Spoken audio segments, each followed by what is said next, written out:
조용한 강가에서의 밤낚시는 많은 사람들에게 힐링이자 취미로 여겨집니다. 도시의 소음을 피해 자연 속에서 낚싯대를 들이우고 물살 소리를 들으며 시간을 보내는 것만으로도 큰 위안이 되죠. 하지만 사람의 기척 하나 없는 어둠 속에서 모든 감각이 예민해진 상태에서 맞이하는 밤은 의외로 아주 작은 이상 현상에도 큰 긴장감을 만들어냅니다. 이번에 소개할 사연자는 평소처럼 아버지와 함께 조용한 강가로 밤낚시를 떠났다고 합니다. 별다를 것 없이 고요한 밤이 될 거라 생각했지만 그곳에서 겪은 일들은 지금까지도 쉽게 잊히지 않는 기억으로 남아있다고 합니다. 이야기 시작하기 전에 구독과 좋아요 부탁드립니다. 저는 어릴 적부터 아버지를 따라 낚시를 자주 다녔습니다. 아버지는 평소에도 조용한 걸 좋아하셨고 사람들이 많은 곳보다는 외지고 한적한 장소를 선호하셨기 때문에 저희는 종종 사람들이 잘 찾지 않는 강가나 저수지를 찾아다니곤 했습니다.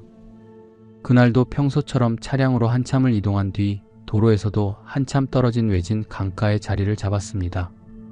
해가 지기 전에는 강물도 맑고 주변 풍경도 고요해서 낚시가 잘 안 되더라도 그냥 시간을 보내는 것 자체가 좋았습니다.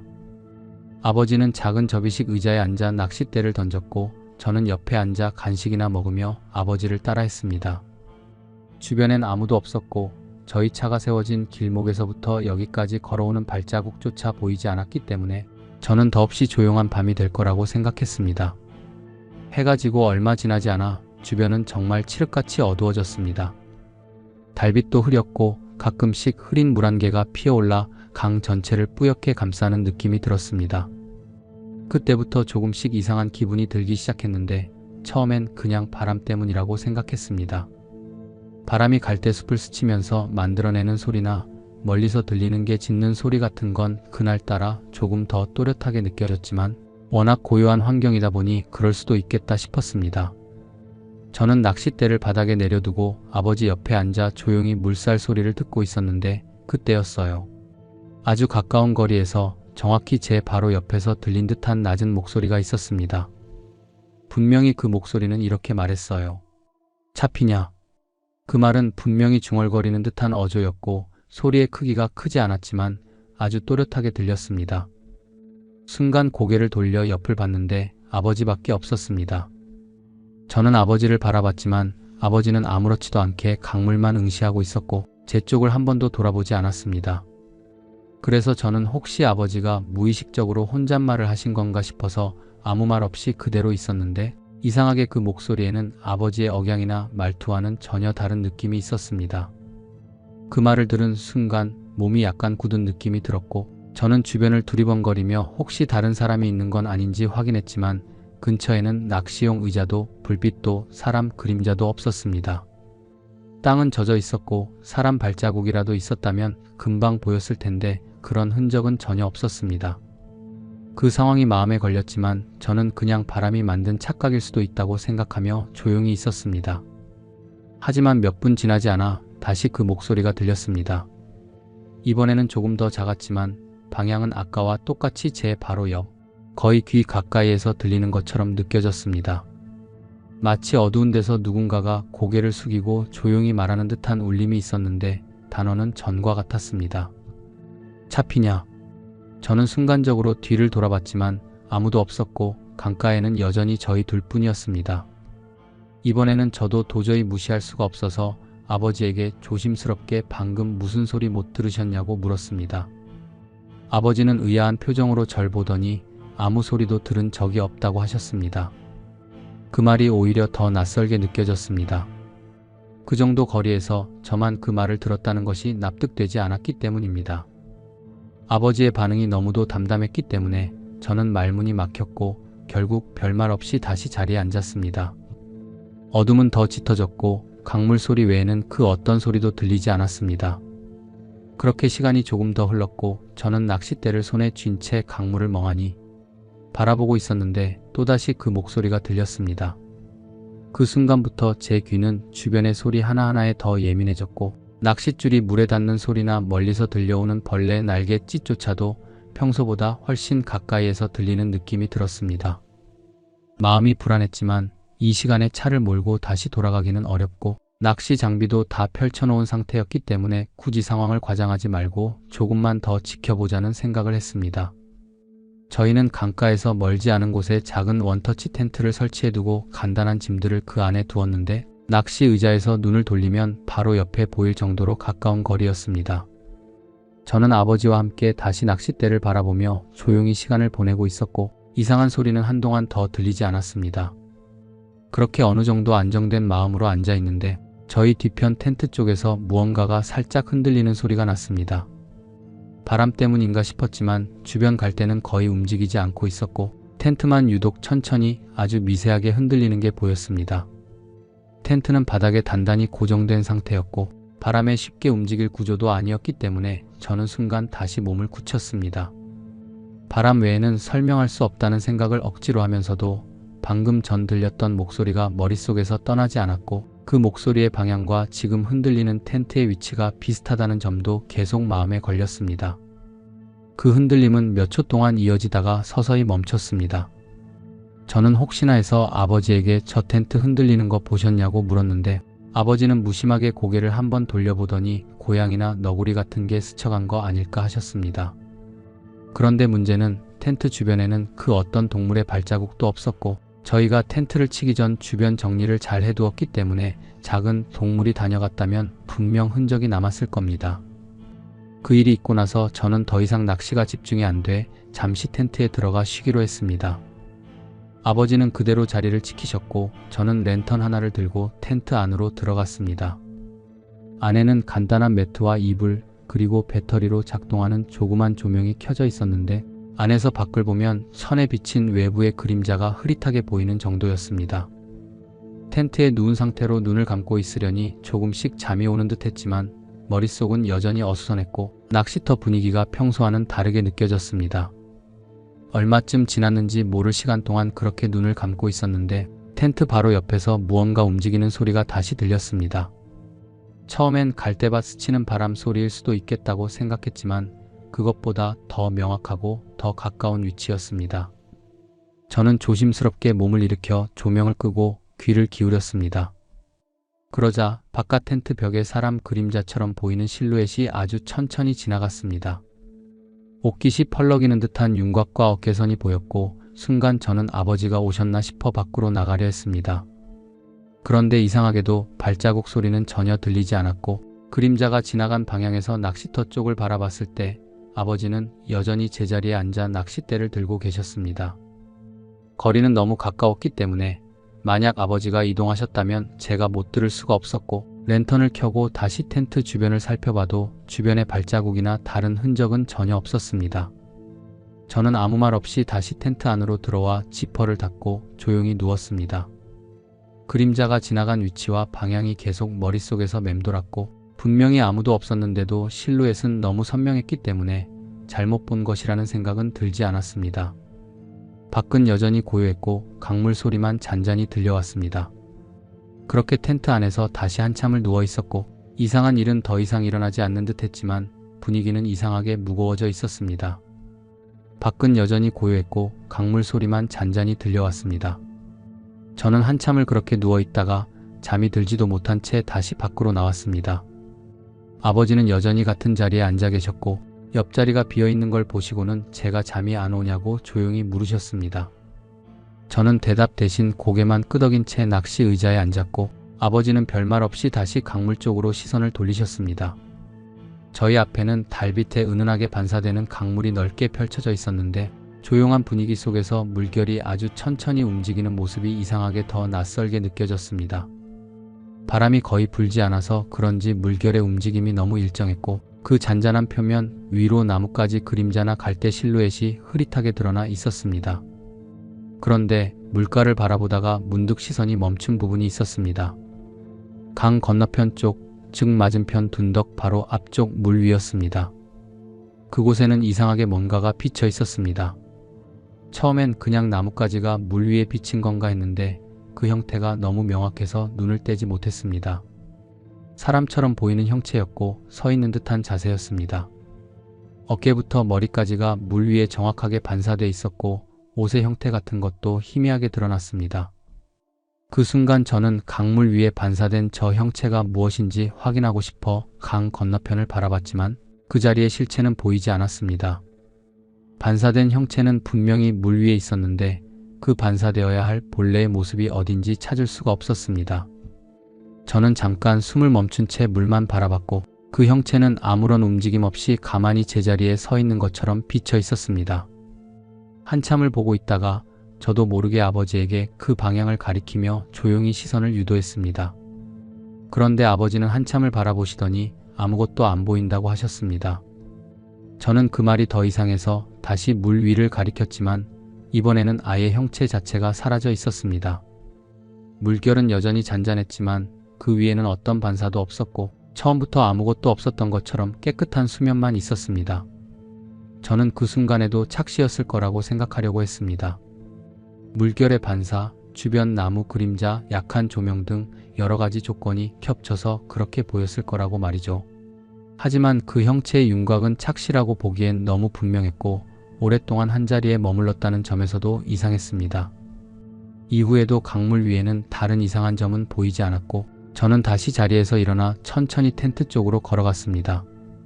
그런데 텐트 쪽으로 다가갈수록 이상하게 발걸음이 무거워지고 뒤쪽에서 누군가의 시선이 느껴지는 것 같았습니다. 아버지는 여전히 자리에 계셨기 때문에 시선을 느낄 이유가 없었지만 강가와 갈대 사이 어딘가에서 누군가 지켜보고 있다는 감각이 강하게 들었습니다. 저는 일부러 그쪽을 보지 않으려고 시선을 아래로 두고 발걸음을 재촉했지만 한 걸음 한 걸음이 느려지는 듯한 기분이 들었고 텐트에 다가갈 즈음에는 등 뒤로 바람이 스치는 느낌과 함께 뭔가가 가까이에서 함께 움직이고 있다는 생각이 들었습니다. 다시 랜턴을 켜고 주위를 비춰봤지만 역시 아무것도 없었습니다. 바람도 없고 동물 소리도 들리지 않았으며 오직 저 혼자만 움직이고 있다는 사실이 더 낯설게 느껴졌습니다. 저는 텐트 문을 열고 안으로 들어와 조명을 끈 채 조용히 앉았습니다. 밖에서 들려오는 소리는 없었고 조용한 텐트 안에서는 제 숨소리만 작게 들릴 뿐이었습니다. 그 상태로 한참을 앉아 있었고 점점 더 깊어지는 밤속에서 시간은 아주 느리게 흐르는 듯 했습니다. 저는 조용히 이불 위에 몸을 눕혔고 텐트 안의 조명은 꺼둔 채 외부 소리에 귀를 기울였습니다. 낚시터라는 특성상 간혹 멀리서 물고기가 튀어오르는 소리가 들리기도 했고 갈대숲을 지나 바람이 미약하게 스치면 그 소리가 얇은 천을 통해 안으로 번졌지만 그날 밤엔 평소와는 조금 다른 종류의 정적이 있었습니다. 정적이라기보다는 마치 무언가가 소리를 내지 않으려고 주변을 억지로 눌러놓은 것 같은 그런 조용함이었습니다. 얼마나 누워 있었는지 모르겠습니다. 눈을 감고 있으면서도 잠이 들지 않았다는 걸 스스로 알고 있었고 귀는 여전히 바깥 소리를 민감하게 받아들이고 있었습니다. 그런데 바로 그때 텐트 천장 너머에서 작은 속삭임이 들려왔습니다. 너무 작아서 처음에는 소리인지 아닌지도 확신할 수 없었지만 몇 초 간격을 두고 반복되는 그 낮은 소리는 일정한 패턴을 가지고 있었습니다. 단어 하나하나가 분명하게 들리진 않았지만 그게 단순한 자연의 소리가 아니라는 건 알 수 있었습니다. 그 속삭임은 마치 여러 사람이 동시에 웅얼거리는 것처럼 들리기도 했고 때로는 단 한 사람의 목소리가 바람을 타고 들려오는 것처럼 느껴지기도 했습니다.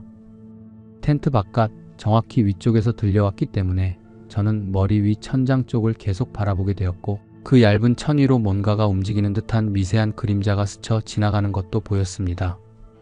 텐트 안은 어두웠지만 달빛이 약하게 들어오던 터라 외부 움직임이 비치면 그 형태는 아주 흐릿하게라도 감지됐습니다. 그 그림자는 특정한 형체라기보다는 천천히 움직이는 긴 선 같았습니다. 손이나 팔 같은 구체적인 모양은 아니었지만 분명히 일정한 방향으로 마치 텐트의 중심을 향해 다가오는 듯한 움직임이 있었습니다. 저는 조용히 숨을 죽인 채 그 움직임이 멈추기만을 기다렸고 그 사이에도 속삭임은 간헐적으로 계속 이어졌습니다. 바로 위에서 들리는 그 속삭임은 이상하게도 언뜻 익숙한 말투처럼 느껴졌지만 단어는 이해할 수 없었습니다. 마치 혀를 굴려서 발음하는 듯한 한국어와는 다른 어감이 섞여 있었고 그 낯선 발음은 머릿속에 진동처럼 맴돌았습니다. 그러다 어느 순간 천장 위의 그림자가 완전히 사라졌고 속삭임도 멈췄습니다. 그 순간 저는 가슴 쪽이 이상하게 눌리는 느낌을 받았고 누군가 텐트 바깥에서 바로 위에 앉아있는 듯한 묵직한 기운이 느껴졌습니다. 움직임은 없었지만 텐트 천이 약간 아래로 눌린 듯한 기척이 있었고 그 압력은 말없이 텐트 안의 공기를 무겁게 만들었습니다. 저는 손을 움직여 조명을 켜려 했지만 손끝이 제대로 따라주지 않아 한참을 애써야 했습니다. 겨우 손전등을 켜고 위를 비췄을 때 텐트 천장은 아무런 흔적 없이 평범한 상태였습니다. 눌려있던 부분도 없었고 바깥 그림자도 보이지 않았습니다. 조용해진 텐트 안에서 저는 그대로 앉은 채 랜턴을 껐고 더 이상 눕지 않은 채 새벽이 올 때까지 버티듯 앉아 있었습니다. 그 조용한 밤은 끝이 나지 않을 것처럼 느껴졌고 시간은 멈춰 있는 것처럼 천천히 흘렀습니다. 랜턴 불빛도 꺼두고 텐트 안에서 조용히 앉아 있었지만 마음은 전혀 진정되지 않았고 몸 구석구석이 굳어가는 느낌만 들었습니다. 텐트 바깥에서 뭔가가 다시 들릴까봐 작은 소음에도 민감하게 반응하고 있었는데 그 와중에 갑자기 강 건너편에서 무언가 저벅저벅 걷는 소리가 들려왔습니다. 소리는 분명히 물가 쪽에서 시작됐고 강물을 따라 천천히 이동하는 것처럼 일정한 간격을 두고 이어졌습니다. 마른 잎을 밟는 듯한 소리와 축축한 진흙 위를 지나가는 소리가 번갈아 들려왔고 그 소리가 어느 순간 멈췄다 다시 시작되기를 반복했습니다. 강 건너편은 풀숲과 둔덕이 이어진 지형이었기 때문에 평소에는 그쪽에서 소리가 나는 일 자체가 거의 없었습니다. 사람 발걸음은 더더욱 있을 수 없다고 생각했습니다. 저는 조용히 텐트 문을 살짝 열고 고개만 내밀어 강 쪽을 바라봤습니다.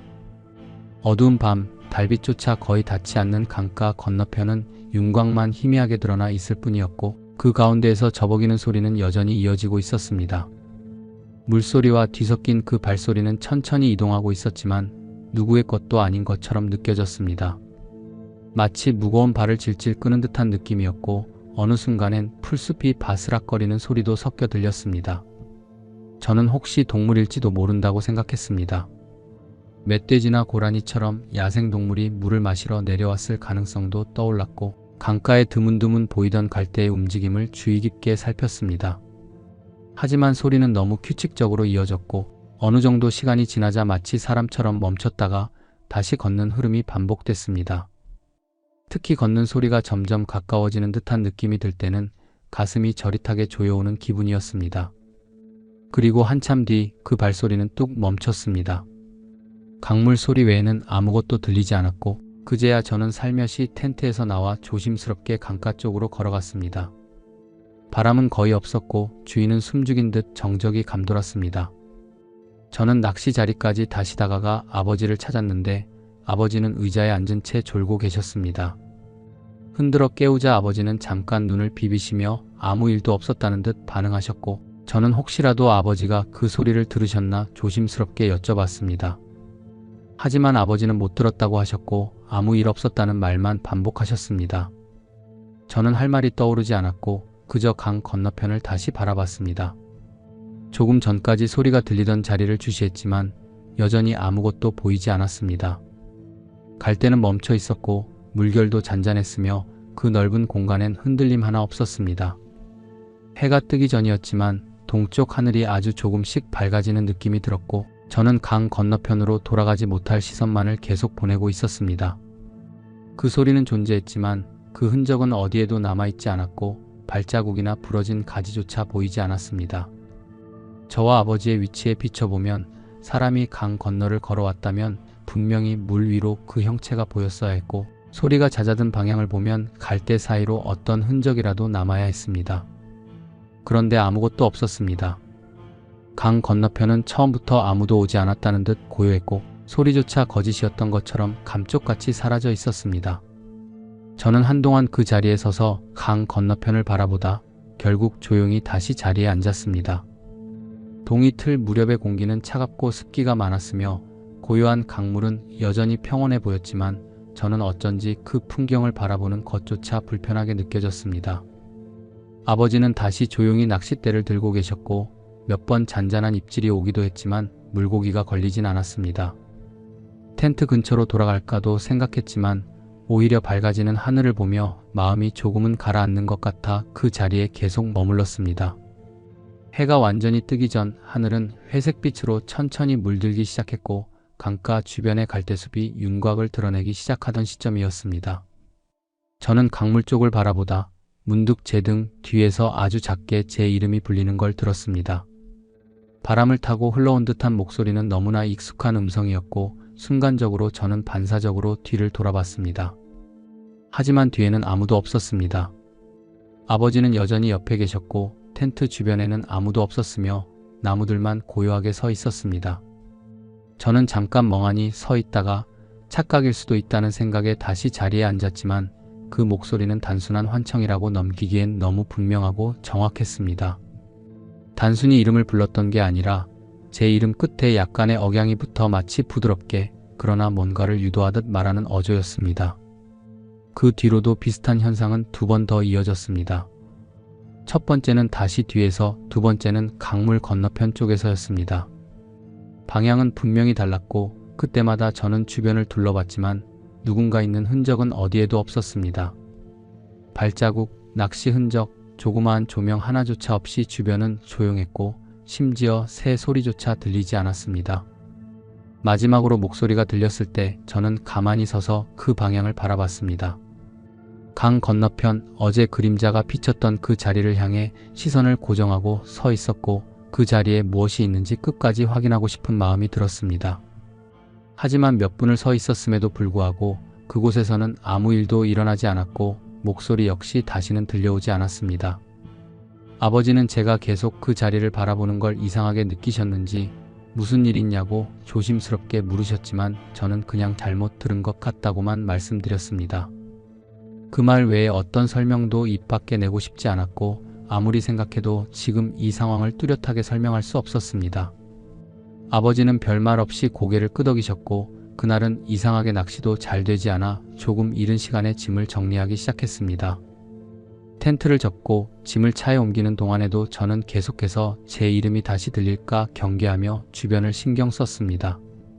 그러나 이후로는 아무 소리도 들리지 않았고 차에 오를 무렵엔 아침 햇빛이 강가를 천천히 비추고 있었습니다. 햇빛이 갈대 사이를 스치면서 비치자 밤사이 있었던 일들이 마치 다른 시간의 일이었던 것처럼 흐릿하게 느껴졌지만 이상하게도 그 목소리의 음색은 머릿속에서 지워지지 않았습니다. 운전석에 앉은 아버지는 평소처럼 라디오를 켰고 저는 조용히 옆자리 창밖을 바라봤습니다. 차는 지늘길을 지나 도로로 올라섰고 강가는 점점 멀어졌습니다.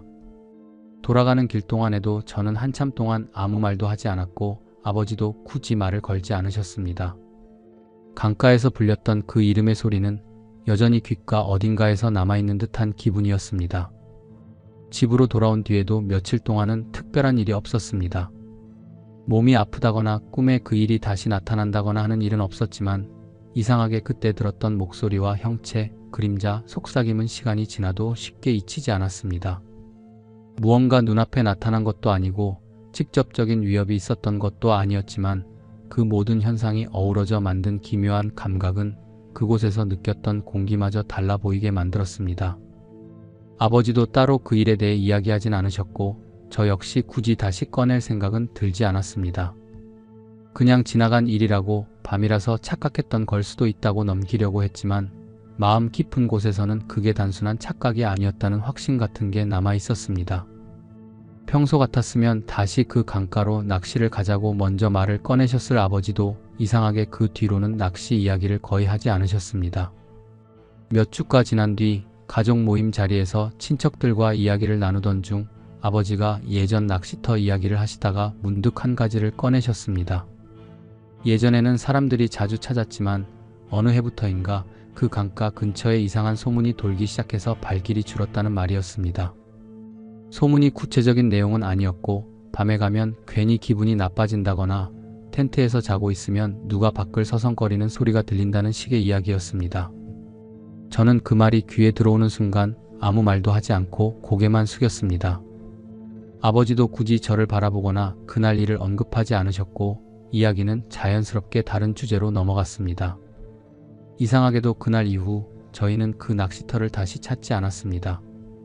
다른 곳에서 낚시를 하기도 했지만 강가 근처는 되도록 피하게 되었고 그때 텐트 안에서 들었던 속삭임이나 강물 위에 비친 형체 그리고 아무도 없던 곳에서 들려온 발소리와 이름 부름은 저에게 그 장소에 대한 인식을 완전히 바꿔놓았습니다. 지금도 낚시 이야기가 나오면 저는 자연스럽게 밝은 시간대 사람이 많은 장소를 떠올리게 되고 예전처럼 외지고 조용한 곳은 꺼려지게 됩니다. 특별한 일이 있었던 건 아니지만 설명할 수 없는 일들을 연이어 겪은 그 밤은 제 기억 속에 오래도록 남아있고 때때로 문득 떠오를 때면 여전히 서늘한 기운이 몸을 따라 올라옵니다. 그날 이후 저는 단 한 번도 그 강가로 돌아간 적이 없습니다. 아버지도 마찬가지였고 어느 순간부터는 서로 낚시터 이야기를 꺼내는 일조차 자연스럽게 줄어들었습니다. 다른 사람들에게 이 이야기를 해본 적은 없습니다. 겪어보지 않은 사람에게는 납득시키기 어려운 이야기이고 누군가에게는 그저 흔한 착각이나 우연으로 들릴 수 있는 이야기일 테니까요. 하지만 저는 지금도 그날 밤 강물 위로 비쳤던 그 실루엣과 텐트 위로 스쳐 지나갔던 속삭임이 단지 제 상상만은 아니었다는 생각을 하고 있습니다. 조용했던 강가, 아무도 없던 그 밤, 분명히 무언가가 저희 주변을 맴돌고 있었습니다. 이야기는 여기까지입니다. 밤낚시 중 겪은 이 사연처럼 일상 속 평범한 장소에서 설명할 수 없는 경험을 한 사람들의 이야기는 생각보다 많습니다. 조용하고 평화로운 공간일수록 오히려 그 안에 감춰진 이상함은 더 또렷하게 다가오곤 하죠. 두 번째 이야기입니다. 사람들이 잘 가지 않는 산에는 이유가 있습니다. 길이 없어 위험해서이기도 하고 산짐승이 나와서이기도 하지만 어떤 경우에는 거기 무언가가 있다는 걸 모두가 알고 있어서 발길을 끊는 경우도 있습니다. 오늘은 지도를 아무리 들여다봐도 나오지 않는 묘지, 그곳을 우연히 발견한 후 반복되는 꿈에 시달리게 된 한 남성의 이야기입니다. 이야기 시작하기 전에 구독과 좋아요 부탁드립니다. 작년 초여름 무렵이었습니다. 저는 평소에도 등산을 자주 다니는 편이었고 그날도 근처 야산을 따라가며 멧돼지 퇴치를 위한 흔적을 살피고 있었습니다. 지역에서 작은 살림일을 도우며 지내고 있었기 때문에 해가 길어지는 시기엔 거의 매일 산에 들어갔습니다. 그날은 원래 가던 등산로가 아니라 멧돼지 발자국을 따라 샛길로 들어섰습니다. 길이라고 부르기도 어려운 자풀이 우거진 비탈길이었고 지도에도 표시되지 않은 구역이었습니다. 평소보다 해가 일찍 기우는 듯해서 서둘러 돌아가려고 했는데 내려오는 방향이 이상하게 어긋나 버렸습니다.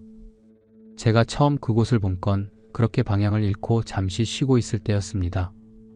낮은 나무들 사이로 묘비처럼 보이는 돌이 여러 개 나란히 서 있었고 그 주변은 사람 손이 탄 흔적이 없는데도 제법 정돈된 느낌이었습니다. 묘비에는 오래된 한자들이 희미하게 남아 있었지만 대부분 읽기 어려웠고 돌 틈엔 이끼가 가득 끼어 있었습니다. 무덤은 총 4기였고 흙이 살짝 솟아있는 부분과 움푹 들어간 부분이 섞여 있었습니다. 무언가 이상하다고 느낀 건 비석 앞에 놓여있던 나뭇가지 때문이었습니다. 누가 일부러 만든 것처럼 십자 모양으로 엇갈려 꽂혀 있었고 그 아래엔 동물 뼈로 보이는 것이 놓여 있었습니다. 형태로 보아 조그마한 새 종류 같았는데 정확히는 알 수 없었습니다. 원래 이런 것을 보면 사진이라도 찍어두는 편인데 그때는 이상하게도 핸드폰을 꺼낼 생각이 들지 않았고 묘지 주변에서 나는 풀 타는 냄새 같은 것을 맡은 순간 괜히 더 오래 있으면 안 되겠다는 기분이 들었습니다. 결국 산 아래로 내려온 건 저녁 7시가 훌쩍 넘은 시간이었고 나중에 확인해 보니 그 지역은 등산로 어디에도 포함되지 않은 완전한 무인지대였습니다. 저는 일단 그날 있었던 일은 별일 아니라고 생각하고 넘겼고 이틀 뒤 다시 산에 오를 땐 같은 길로는 가지 않았습니다. 하지만 그날 이후 같은 꿈을 반복해서 꾸기 시작했습니다. 처음엔 대수롭지 않게 넘겼습니다. 꿈이라는 게 원래 이상한 것도 많고 산속에서 묘지를 본 날의 인상이 강했기 때문일 거라고 생각했습니다. 하지만 이상한 점은 그 꿈이 날이 지날수록 조금씩 달라진다는 점이었습니다. 꿈속에서 저는 다시 그 산속 묘지 앞에 서 있었습니다. 주변은 희미하게 안개가 끼어 있었고 어디서 시작된 것인지 모를 바람 소리만 들렸습니다. 무덤의 위치나 형태는 현실에서 본 것과 거의 비슷했지만 처음 꿈을 꿨을 때부터 묘한 이질감이 있었습니다. 첫 번째 꿈에선 4개의 무덤 모두 아무 변화 없이 그대로 있었고 저는 그냥 무덤 앞에 서 있기만 했습니다. 그 다음 꿈에선 4번째 무덤 위에 누군가가 엎드려 있는 모습이 어렴풋이 보였습니다. 상세한 얼굴이나 옷차림은 보이지 않았고 형체만 분명했습니다. 처음엔 착시나 꿈 특유의 이미지 왜곡이라고 넘겼습니다. 하지만 3번째 꿈부터 그 사람이 매번 다른 무덤 위에 자리를 바꿔 누워 있었습니다. 처음엔 네 번째, 그 다음은 두 번째, 다시 다음 날엔 첫 번째 무덤으로 옮겨져 있었고 그럴 때마다 똑같은 자세로 엎드린 모습이었습니다. 그 존재는 항상 고개를 돌린 채 땅을 응시하고 있었고 가까이 다가가려고 하면 꼭 그 순간 꿈에서 깼습니다. 문제는 그것뿐만이 아니었습니다. 꿈에서 깬 다음 날엔 이상하게 몸이 무겁고 손끝이 시리거나 팔이 저리는 느낌이 들었습니다. 처음엔 피로 누적 때문이라고 생각하고 넘겼지만 이상하게 그 감각은 꿈에서 그 존재가 누워있던 무덤 위치와 맞아떨어졌습니다. 두 번째 무덤에 그 형체가 있었던 날엔 제 팔꿈치가 이유 없이 멍든 것처럼 푸르스름했고 네 번째 무덤에 있었던 날엔 새벽에 어지러워 일어나야 했습니다. 그렇게 반복된 꿈이 일주일 가까이 계속되자 점점 묘한 불안감이 들기 시작했습니다. 산에서 본 묘지와 꿈속 묘지가 일치하는 것도 찝찝했지만 매일 자리를 바꿔가며 무덤 위에 누워있는 존재가 언젠가 마지막 무덤까지 다 옮겨간 뒤엔 더 이상 꿈에서만 끝나지 않을 것 같다는 생각이 들었습니다. 그날 밤 저는 다시 그 꿈을 꾸게 되었고 이번엔 세 번째 무덤 위에 그 형체가 누워 있었습니다. 그 형체는 여전히 똑같은 자세로 얼굴을 땅 쪽으로 향한 채 엎드려 있었고 꿈속이지만 등을 바라보는 순간 피부에 닿는 공기까지 싸늘하게 느껴질 정도였습니다. 저는 예전처럼 가까이 가보려 했지만 그날은 조금 달랐습니다. 두 발을 옮기려는 순간 무릎 아래까지 흙에 파묻히는 듯한 감각이 들었고 발끝 주변에서 이상한 수분감이 전해졌습니다. 꿈속에서 발을 들여다보니 마치 젖은 흙 위에 오래 서 있었던 것처럼 발목에 흙탕물이 묻어 있었습니다. 잠에서 깬 시간은 새벽 3시 40분쯤이었습니다. 방 안은 조용했고 창문은 모두 닫혀 있었지만 이상하게도 먼지 냄새 같은 것이 은은하게 났습니다. 불쾌할 정도는 아니었지만 마치 낡은 창고나 오래된 방에 들어갔을 때 나는 특유의 냄새였습니다. 화장실에 가기 위해 불을 켜고 거실로 나왔을 때 저는 그 자리에서 잠시 멈춰 설 수밖에 없었습니다. 신발장이 있는 쪽 바닥에 희미한 흙자국이 찍혀 있었기 때문입니다. 처음엔 제가 산에서 신고 온 신발이 아직 마르지 않았나 싶었지만 며칠 전부터 산에 가지 않았고 신발도 신지 않은 상태였습니다. 더 이상했던 건 그 자국이 바닥을 따라 복도 쪽으로 이어졌다는 점이었습니다. 문제는 그 발자국이 사라지는 지점이 너무 애매하다는 것이었습니다. 중간까지는 진하게 이어지다가 복도 중간쯤에서 갑자기 끊기듯이 없어져 있었습니다. 집안을 둘러보며 다른 사람의 흔적이 있는지도 확인해 봤지만 방문은 모두 닫혀 있었고 창문에도 흔한 벌레 한 마리 들어온 적이 없었습니다. 저는 순간 자신이 반쯤 잠든 상태에서 무언가를 잘못 본 것일 수도 있다고 생각하며 물티슈로 발자국을 지우고 다시 방으로 들어갔습니다. 하지만 그날 이후 이상하게도 거실에서 혼자 있을 때 누군가 천천히 숨을 쉬는 듯한 소리가 가끔씩 들리기 시작했습니다. TV나 냉장고 같은 소음이 아닌 아주 규칙적이고 얕은 호흡 소리였습니다. 그 소리는 늘 일정한 방향에서 들려왔습니다. 바로 제가 꿈속에서 본 세 번째 무덤의 방향이자 발자국이 마지막으로 끊긴 지점과 거의 일치하는 곳이었습니다. 그리고 며칠 뒤 꿈속의 형체는 마지막 네 번째 무덤으로 자리를 옮겼습니다. 그날 밤 꿈속의 분위기는 이전과는 다르게 무거웠습니다. 바람도 안개도 없었고 묘지는 더 깊은 어둠에 잠긴 것처럼 윤곽만 희미하게 보였습니다.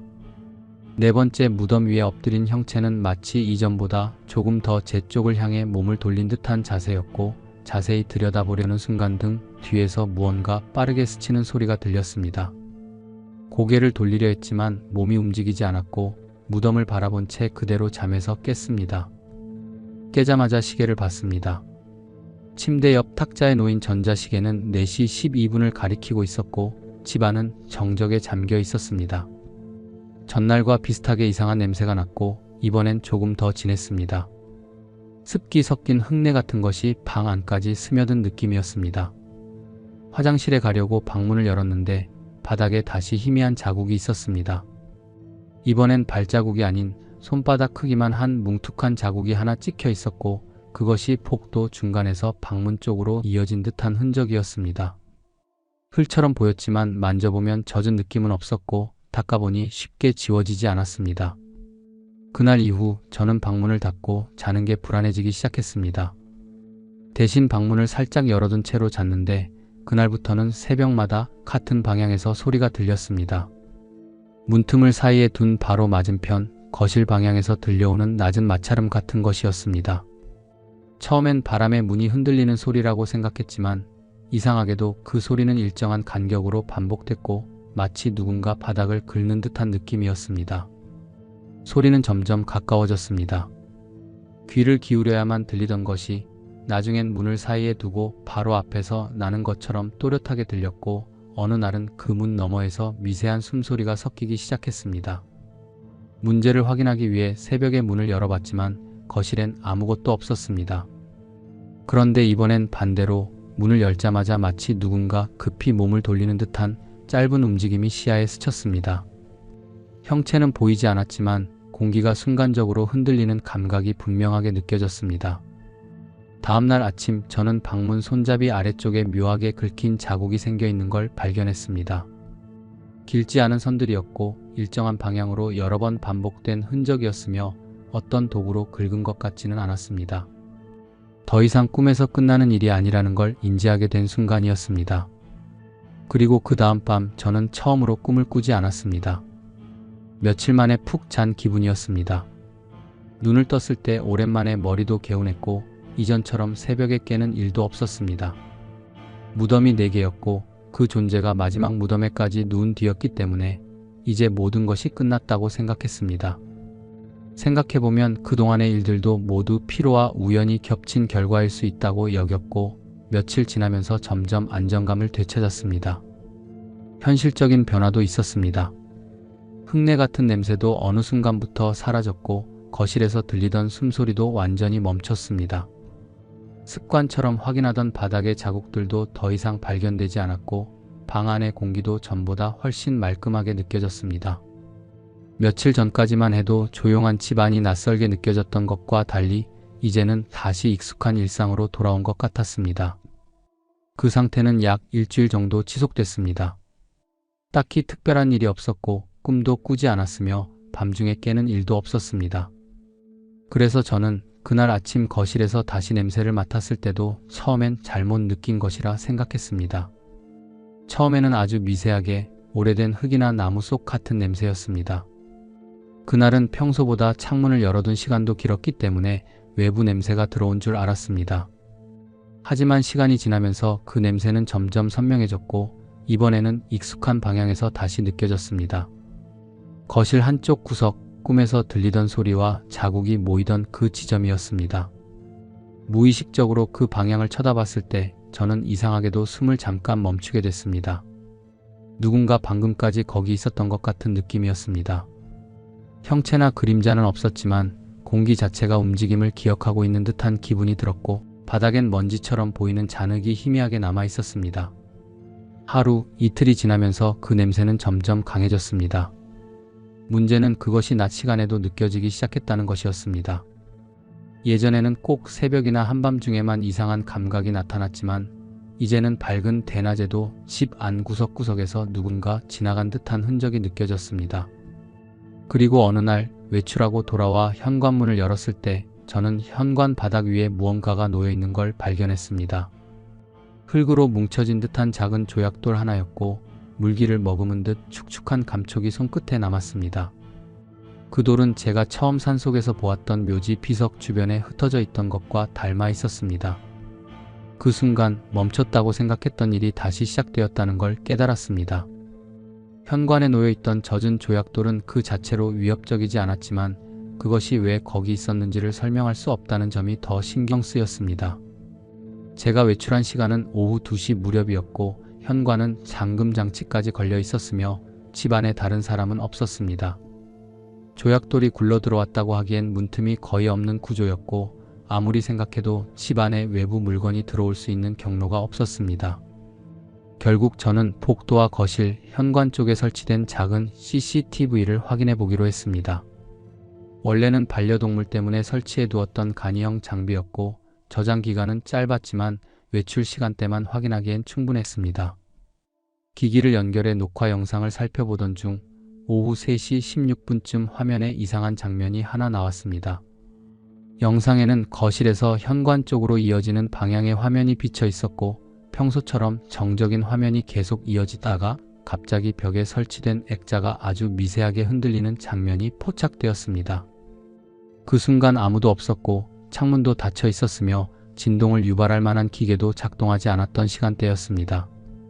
저는 일시정지 후 그 구간을 반복해서 재생했는데 더 이상한 점은 액자가 흔들리기 전 1초간 화면의 오른쪽 가장자리에 마치 그림자 일부가 스쳐 지나가는 듯한 어두운 음영이 포착되어 있었다는 점이었습니다. 형체는 없었고 움직임만이 있었습니다. 빛의 각도나 조명의 그림자일 수도 있겠지만 그 이전이나 이후에는 그런 흔들림이 단 한 번도 발생하지 않았습니다. 그날 이후 저는 외출할 때마다 CCTV를 확인하는 습관이 생겼고 며칠 뒤 다시 비슷한 일이 발생했습니다. 이번에는 거실에 설치한 기기에서 방문 앞 복도에 두 겹의 그림자가 겹치는 듯한 흐림이 나타났습니다. 정확히 사람의 모습은 아니었지만 확실한 건 그것이 정지된 장면이 아니라 천천히 이동하는 형태였다는 점이었습니다. 영상에는 아무도 찍히지 않았지만 저는 그 시간에 분명히 문 뒤에서 인기척을 느꼈습니다. 그날 새벽 방문을 닫고 자는 중에 문틈 아래로 아주 느리게 움직이는 그림자 같은 것이 스쳐 지나가는 것을 보았기 때문입니다. 빛이 켜진 상태도 아니었고 외부 불빛도 들어오지 않는 구조였기 때문에 설명할 수 없었습니다. 다음날 아침 방문 바깥 벽면에 희미한 손바닥 자국이 남아 있었습니다. 먼지로 덮인 표면에 누군가 손을 댄 듯한 흔적이었고 높이는 일반 성인의 키보다 조금 낮았습니다. 손가락 길이도 일정하지 않았고 일부는 너무 짧거나 비정상적으로 길어 보였습니다. 이상한 점은 CCTV에는 그 시간대의 움직임이 전혀 녹화되어 있지 않았다는 것입니다. 화면은 정상이었고 녹화도 잘 되었지만 그 손자국이 남아 있었던 시간에는 아무도 복도 앞에 지나가지 않았습니다. 그리고 다음날 밤 다시 그 꿈을 꾸게 되었습니다. 이번엔 묘지가 아니었습니다. 꿈속에서 저는 집 안에 있었습니다. 거실과 복도, 방 구조까지 모두 현실과 같았고 시간대는 정확히 새벽 무렵으로 보였습니다. 어둠 속에서 벽 시계의 초침 소리가 유난히 또렷하게 들렸고 문틈으로는 아주 희미한 불빛만이 새어 들어오고 있었습니다. 꿈이라는 것을 인식하고 있었지만 이상하게도 그 안에서는 제 의지가 거의 작동하지 않았습니다. 저는 그대로 복도 끝 방문 앞에 서 있었고 문은 닫혀 있었지만 손잡이가 아주 천천히 그리고 조용하게 움직이고 있었습니다. 밖에서 누군가 손잡이를 잡고 안으로 돌리는 듯한 모습이었고 그 움직임은 흔히 문을 여는 동작처럼 단호하지 않았고 오히려 아주 조심스럽고 망설이는 듯한 느낌이었습니다. 잠깐 멈췄던 손잡이는 곧 완전히 돌려졌고 문은 아주 좁게 딱 한 사람이 들어올 수 있을 만큼만 열렸습니다. 그 틈 사이로 무언가가 방 안을 바라보고 있었습니다. 얼굴이나 눈동자는 보이지 않았고 그저 검고 매끈한 실루엣이 조용히 머물러 있었습니다. 저는 몸을 움직일 수 없었고 그 존재도 다가오지 않은 채 몇 초간 그대로 멈춰 있었습니다. 그러다 갑자기 문이 천천히 닫혔고 그와 동시에 저는 꿈에서 깨어났습니다. 시계를 보니 새벽 3시 47분이었고 방 안은 조용했습니다. 처음으로 냄새도 나지 않았고 인기척도 느껴지지 않았습니다. 불안한 마음에 복도를 확인하고 거실로 나가봤지만 그날은 이상한 자국도 그림자도 없었습니다. 그 다음날 아침 저는 방문 손잡이를 확인했습니다. 한동안 계속되던 미세한 긁힘 자국도 사라져 있었고 벽면의 자국도 말끔히 지워져 있었습니다. CCTV를 확인해 보았지만 전날 밤 이후로는 아무런 이상 징후가 남아있지 않았습니다. 그날 이후로 더 이상 꿈을 꾸지 않았습니다. 흙냄새도 사라졌고 그 어떤 이상한 일도 다시는 일어나지 않았습니다. 집안의 공기는 다시 평소처럼 맑아졌고 밤에 잠에서 깨는 일도 완전히 멈췄습니다. 무엇이 끝났는지 그리고 왜 사라졌는지는 여전히 알 수 없습니다. 이야기는 여기까지입니다. 사람이 발을 들이지 않는 산에는 이유가 있다는 말을 단지 전설이나 속설로 넘기기에는 아직 설명되지 않는 일들이 세상에는 분명히 존재하는 것 같습니다. 시청해주셔서 감사합니다. 구독과 좋아요 하시면 더 무서운 이야기로 찾아뵙겠습니다.